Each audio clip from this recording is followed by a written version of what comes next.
Eo amin'ny tontolon'ny baolina kitra kosa indray tsika manomboka eto mitoy ihany ny fiadiana ny tompon-dakan'ny ligin'Analamanga ho an'ny sokajy diviziona voalohany.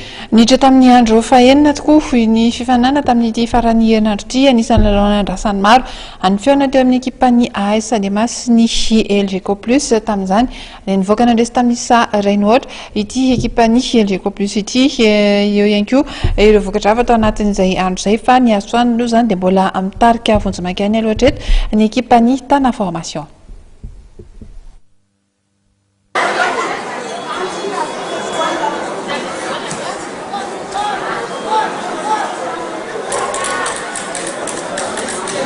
Mbola no mafisin'ny ekipan'ny Tana Formation miakanjo mavo amin'ny sary ihany mahalarana voalohany vonjimaika azy amin'ny fiadiana ny tompon-dakan'ny ligin'Analamanga taranja baolina kitra sokajy diviziona voalohany. Nomotsanina izy ireo tamin'isa 3-0 indray mantsy ny Vesta Team FC io tolakandro io tetsy amin'ny kianjan'ny Mahamasina. Lalao tafiditra amin'ny andro fahaenina amin'ny faninanana eto Analamanga.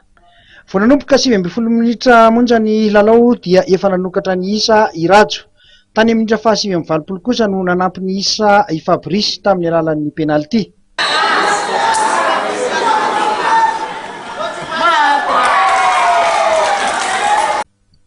Tsy afa-po anefa ity lohalaran'ny Tana Formation ity ratsina tafiditra baolina fahatelo teo amin'ny 2 minitra taorian'izay.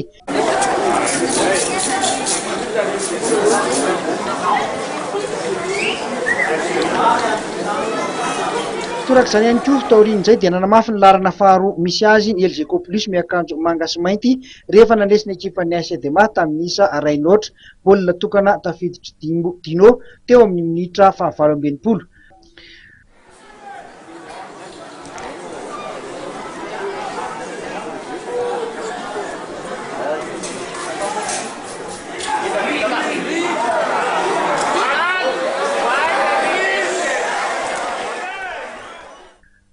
Ankoatr'izay dia niakatra eo amin'ny larana fahaefatra ny ekipan'ny Masinda rehefa nandresy ny ekipan'ny Kospena tamin'isa Rainoatra. Teo ihany koa ny fandresena Rainoatra azo ny ekipan'ny FC nanoloana ny ekipan'ny Prescoi FC. Ary farany dia nahazo ny fandresena voalohany ho azy ny ekipan'ny Mama FC, lavon'izy ireo tamin'isa 3-0 tokoa mantsy ny ekipan'ny Kosfa.